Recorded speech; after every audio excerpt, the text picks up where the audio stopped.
হরে কৃষ্ণ ভক্তবৃন্দগণ, এখন আমরা শ্রবণ করে নেব ফাল্গুন মাসের শুক্লপক্ষের একাদশী আমলকি একাদশীর অপূর্ব ব্রত কথাটি। যুধিষ্ঠির বললেন, হে কৃষ্ণ, মহাফলদাতা বিজয়া একাদশীর কথা শুনলাম। এখন ফাল্গুন মাসের শুক্লপক্ষের একাদশী যে নামে বিখ্যাত তা বর্ণনা করুন। শ্রীকৃষ্ণ বললেন, হে মহাভাগ যুধিষ্ঠির, মানধাতার প্রশ্নের উত্তরে মাহাত্মা বশিষ্ঠ এই একাদশীর মহিমা কীর্তন করেছিলেন। আপনার কাছে এখন আমি সেই কথা বলছি। এই একাদশীর নাম আমলকি। বিষ্ণুলোক প্রদানকারী রূপে এই একাদশী বিশেষভাবে মহিমাহিত। একাদশীর দিন আমলকি বৃক্ষের তলে রাত্রি জাগরণ করলে সহস্র গাভীদানের ফল লাভ হয়। হে পাণ্ডুনন্দন, পূর্বে ব্রহ্মার রাত্রিতে দৈতিন প্রলয় উপস্থিত হলে স্থবর জঙ্গম সহ দেবতা, অসুর ও রাক্ষস সব কিছুর বিনাশ হয়। তখন ভগবান সেই কারণ সমুদ্রে অবস্থান করেন।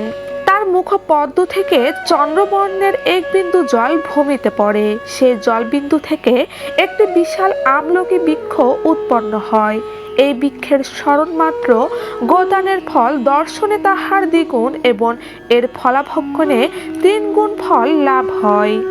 এই বৃক্ষে ব্রহ্মা, বিষ্ণু আর মহেশ্বর সর্বদা অবস্থান করেন। এর প্রতিটি শাখা প্রশাখা ও পাতায় ঋষি, দেবতা ও প্রজাপতিগণ বাস করেন। এই বৃক্ষকে সমস্ত বৃক্ষের আদি বলা হয় এবং তা পরম বৈষ্ণব রূপে বিখ্যাত। অতএব এই শ্রেষ্ঠ ব্রত সকলেরই পালনীয়। এখন এই ব্রতের একটি অদ্ভুত ইতিহাস আপনার কাছে বর্ণনা করছি। প্রাচীনকালে বৈদিশ নামে এক প্রসিদ্ধ নগর ছিল। এই নগরে চৈত্ররথ নামে এক রাজা রাজত্ব করতেন। চন্দ্রবংশীয় পাশবিন্দুক রাজার পুত্ররূপে তিনি জন্মগ্রহণ করেন। তিনি অত্যন্ত শক্তিমান ও ঐশ্বর্যশালী ছিলেন। শাস্ত্রজ্ঞানেও তিনি ছিলেন সুনিপুণ। তার রাজ্যের সর্বত্রই মনোরম আনন্দপূর্ণ এক দিব্য পরিবেশ লক্ষ্য করা যেত। প্রজারা ছিলেন বিষ্ণু ভক্তিপরায়ণ, সকলেই একাদশী ব্রত পালন করতেন। তার রাজ্যে কোনো অভাব অমঙ্গল ছিল না। এইভাবে প্রজাদের নিয়ে রাজা চৈত্ররথ সুখে দিন যাপন করতে থাকেন। এক সময় ফাল্গুনী শুক্লপক্ষের দ্বাদশী যুক্তা আমলকি একাদশী তিথি সমাগম হওয়ায় রাজ্যের সকলেই এই ব্রত পালনের সংকল্প করলেন। ওই দিন পাত্র স্নানের পর প্রজাদের নিয়ে রাজা ভগবান শ্রী বিষ্ণুর মন্দিরে যান। সেখানে সুবাসিত জলপূর্ণ কলস, ছত্র, বস্ত্র, পাদুকা, পঞ্চরত্ন ইত্যাদি দিয়ে সাজিয়ে ঘট স্থাপন করেন। তারপর ধূপ দীপ দিয়ে যত্ন সহকারে মুনি ঋষিদের দ্বারা শ্রী পরশুরাম মূর্তি সম্মানিত আমলকির পূজা করেন। হে পরশুরাম, হে রেণুকার সুখবর্ধক, হে ধাত্রী, হে পাপ বিনাশিনী আমলকি, তোমাকে প্রণাম। আমার অর্ঘ্যজল গ্রহণ করো। এইভাবে দিনে যথাবিধি পূজা, স্তুতি, নৃত্য গীত করে রাজা ভক্তি ভরে সেই বিষ্ণু মন্দিরে রাত্রি জাগরণ করতে লাগলেন। এমন সময় দ্রৈবযোগে একটি ব্যাধ সেখানে উপস্থিত হয়। পূজার সামগ্রী সহ বহু ব্যক্তিকে একত্রে রাত্রি জাগরণ করতে দেখে সে কৌতূহলাকান্ত হলো। সে ভাবল, এসব কি ব্যাপার। বিষ্ণু মন্দিরে প্রবেশ করে সে বসে পড়ল। কলসের উপরে স্থাপিত বিষ্ণু মূর্তি দর্শন করল। ভগবান বিষ্ণু এবং একাদশীর মাহাত্ম্য সে মনোযোগ দিয়ে শুনল। সারাদিন ওই ব্যাধ কিছুই আহার করেননি। এইভাবে ক্ষুধায় কাতর হয়ে সেখানে সে রাত্রি জাগরণ করল। পরদিন প্রজাসহ রাজা নগরের দিকে যাত্রা করলেন। সেই ব্যাধও তার গৃহে ফিরে গেল। এরপর এক সময় ব্যাধের মৃত্যু হলো।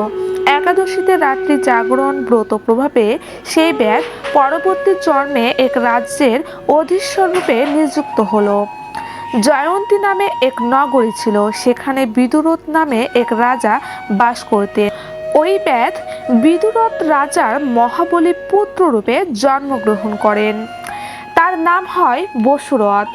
1 লক্ষ গ্রামের অধিপত্য তিনি লাভ করেন। তিনি ছিলেন সূর্যের মতো তেজস্বী, চন্দ্রের মতো কান্তিমান ও পৃথিবীর মতো ক্ষমাশীল। বিভিন্ন স্বর্ণগুণে ভূষিত বসুরথ পরম বিষ্ণু ভক্তি পরায়ণ হন। এই মহাদাতা রাজা একবার শিকার করতে গিয়ে পথ ভুলে যান। গভীর জঙ্গলের মধ্যে ক্ষুধায় পীড়িত হয়ে তিনি ক্লান্তিবশত শুয়ে পড়েন। এমন সময় কতগুলি পর্বত নিবাসী মেচ্ছ রাজার কাছে এসে নানাভাবে উৎপীড়ন করতে থাকে। রাজাকে তাদের শত্রু মনে করে তারা তাকে হত্যা করতে চেষ্টা করে। পূর্বে এই রাজা আমাদের পিতামাতা পুত্র পৌত্র সবাইকে মেরে ফেলেছে, আমাদের গৃহ ছাড়া করেছে। এই রকম বলতে বলতে মেচ্ছরা রাজাকে হত্যা করতে উদ্যত হয়।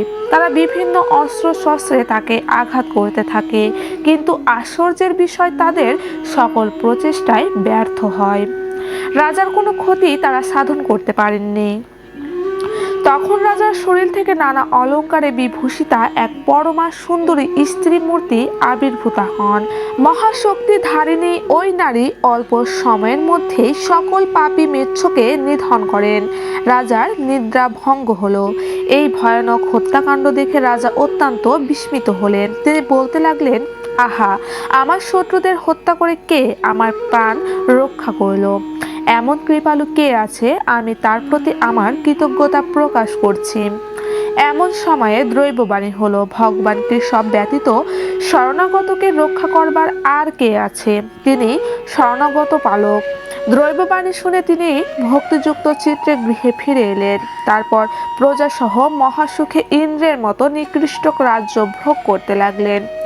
বশিষ্ঠ বললেন, হে রাজন, যে মানুষ এই পরম উত্তম আমলকি একাদশী ব্রত পালন করেন তিনি নিঃসন্দেহে বিষ্ণুলোক প্রাপ্ত হন।